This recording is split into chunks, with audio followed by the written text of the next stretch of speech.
Good afternoon. I'm pleased today to host State Councilor and Foreign Minister Wang Yi here in Washington for my first meeting with Secretary of State. And thank you. It's wonderful to see you. As you know, the President and this administration is committed to a constructive, results-oriented relationship with China. And I'm glad to hear from State Councilor Wang that Beijing shares those goals. We had a great meeting. We talked about preparations for the President's June 12th meeting with Kim Jong-un. I had a chance to hear China's perspective and appreciated their observations on the opportunity that is before the United States, the DPRK, and the world.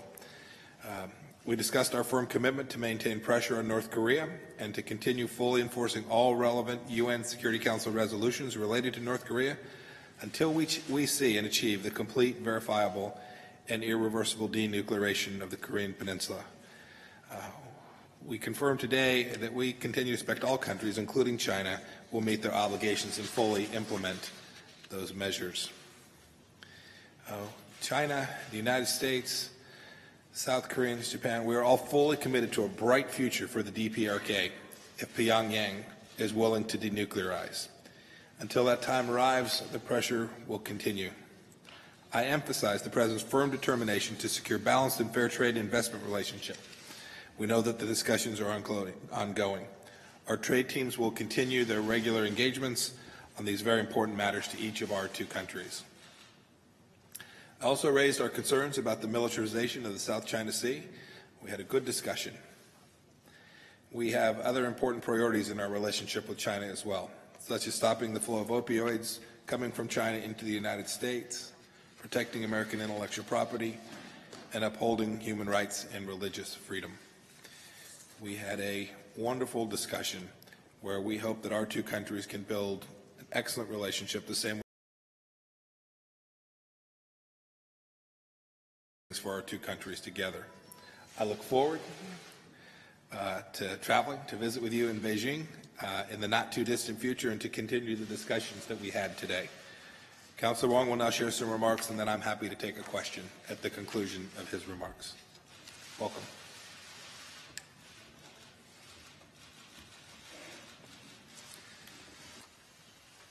记者朋友，大家好。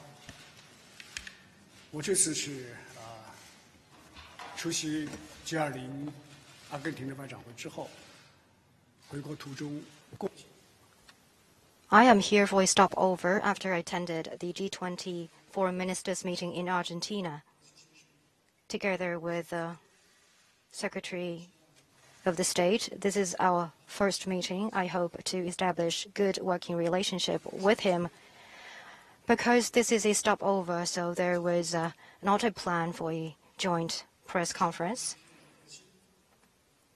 Mr. Secretary of State was keen for us to meet with the press together.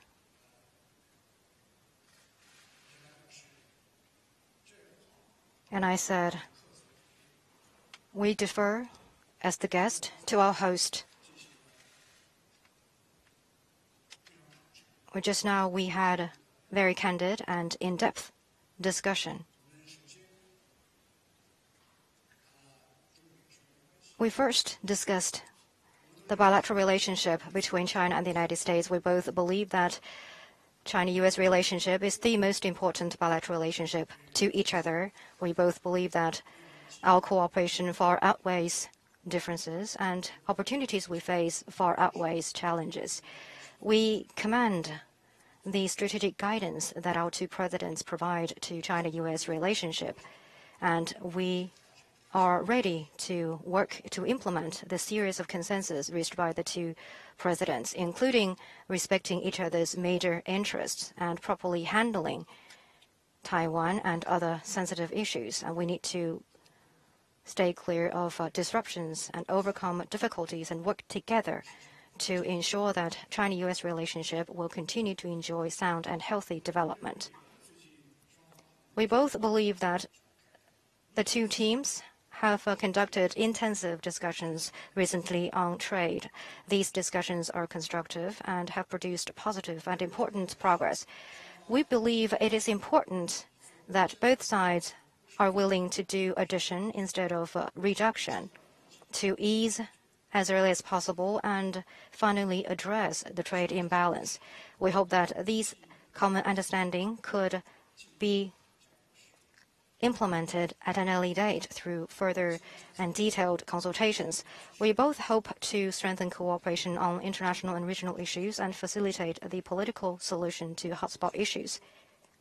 In general, we hope that with us working together, the cooperation list between our two sides could be longer, and the list of differences will get shorter and shorter.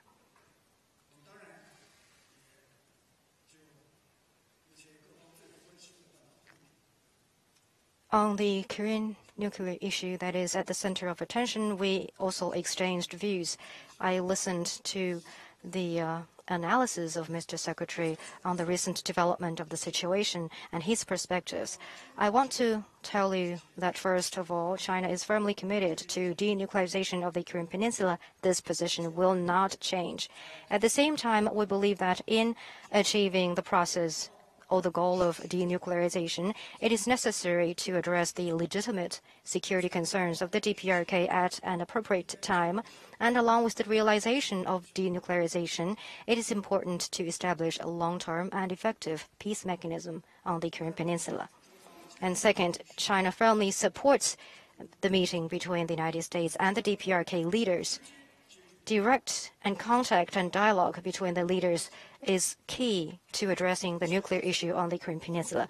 We look forward to seeing the meeting take place as scheduled and be successful. We believe that President Trump and Chairman Kim Jong-un are fully able and they have the wisdom to make the right decision and bring peace to the Korean Peninsula and bring good news to the world. And thirdly, China firmly honors its due international obligation. We will continue to fully and strictly implement UN Security Council resolutions on the DPRK and continue to work to maintain peace and stability of the Korean Peninsula. Thank you. Thank you. Thank you, sir. We have time for one question for each leader. First, we'll go to Andrea Mitchell from NBC News, and then my counterpart will take over and call upon some of her colleagues for a question for the leader. Thank you very much, Undersecretary Nauert. Mr. Secretary, Councillor Wang. Mr. Secretary, first, do you anticipate that, contrary to some suggestions from the DPRK and certainly the President's cautions yesterday that there is a substantial chance that the summit will not take place, do you believe that it will take place on November 12th, that the obstacles can be overcome?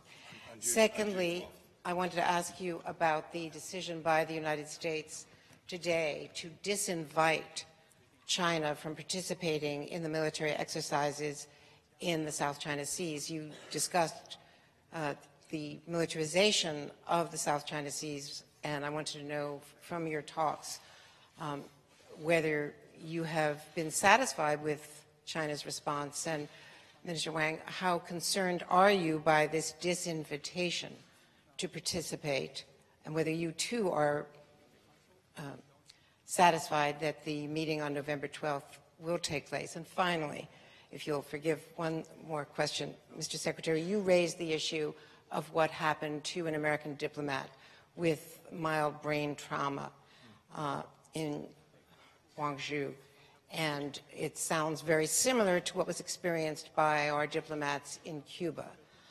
Are you satisfied with the security and safety of our diplomats in China?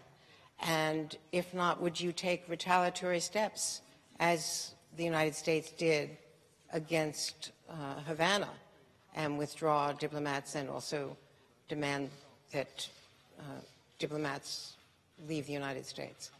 And finally, if I could ask your indulgence, Minister Wang, if you could explain what happened and whether you are taking steps to investigate the safety of our diplomats and perhaps other diplomats under your guardianship in your country. Thank you so very much. So let me try to answer them in the reverse sequence that you asked them. First, with respect to the health incident that occurred, We're concerned about it. It's a serious medical incident. We want to make sure and take care of every one of our officers serving overseas. We've learned about it only recently. We are still trying to identify all the circumstances surrounding it. We've notified China of what took place as best we know it, and they have responded in a way that is exactly the right response. They've honored their commitment under the Vienna Convention to take care of the diplomats that are serving in their country, and we truly appreciate this. They've offered to assist us in investigating how this came to be, and State Councilor Wong and I had a moment to talk about how we can endeavor to figure out what happened here to ensure that something like this doesn't happen again in their country. And so we're working together to resolve it. I look forward to it. I hope we can figure it out. It's very important that each and every one of our officers, wherever they're serving in the world, is protected and taken care of. Second, you asked about June 12th. We're still working, driving towards the date. I hope that it takes place. Chairman Kim requested a meeting. President Trump agreed. We worked to find a date and a location. We've had it settled, and I'm hopeful. What I can say for sure is our team is preparing up and down the administration. President will absolutely be prepared for the meeting as well, and I hope that we can have this opportunity, this historic opportunity, to do something that would truly transform this global challenge that's been threatening the world for an awfully long time. Can you remind me, Andrea, your second question? It was about RIMPAC and the disinvitation of RIMPAC. Yes. The disinvitation for the military exercise. State Councilor Wong and I spoke about it. I will leave to DOD to talk about that, only to say that we've expressed consistent concern about militarization of the South China Sea. We had a chance to talk about that, and I will leave to our militaries to talk about their efforts together.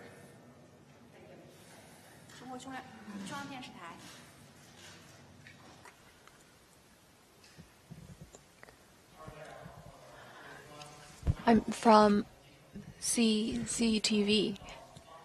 Recently, the U.S. has taken some negative moves on Taiwan, and that has caused high attention and dissatisfaction on the part of the Chinese people. My question to Mr. Secretary is that, is there any change in the U.S. on the One China principle, and also views from State Councilor Wong? Thank you. It's the same policy that America's had consistently. There has not been any change there. State Councilor Wong.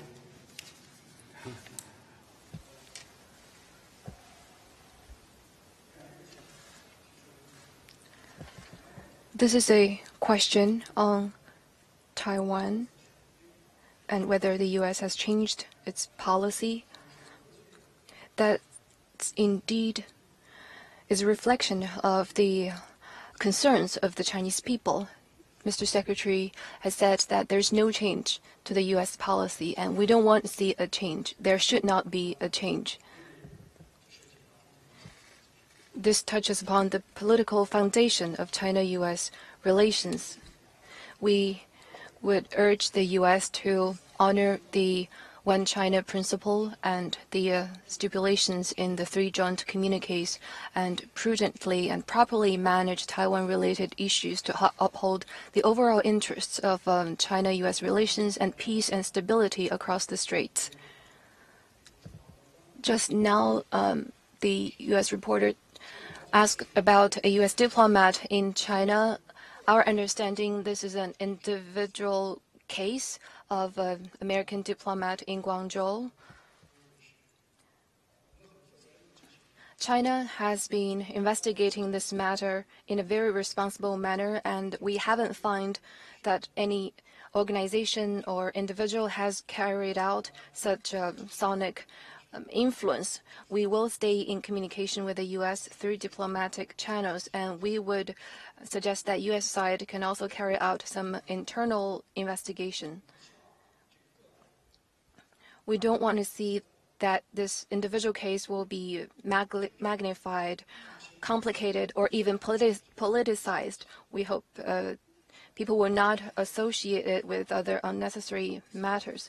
China will, in accordance with law, protect all the lawful rights and interests of foreigners in China, especially those of diplomats. That's our firm commitment.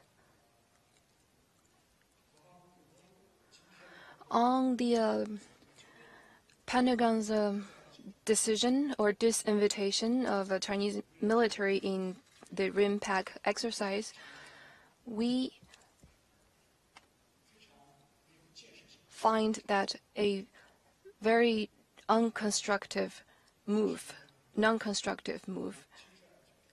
It's also a decision that's taken lightly. It's unhelpful to mutual understanding between China and the U.S. We hope the U.S. will change such a negative mindset. Both China, U.S. are big countries, and we are well positioned to have greater cooperation at sea, and mill-to-mill exchanges will help to increase mutual trust. It will also help us to make greater efforts towards world peace and stability.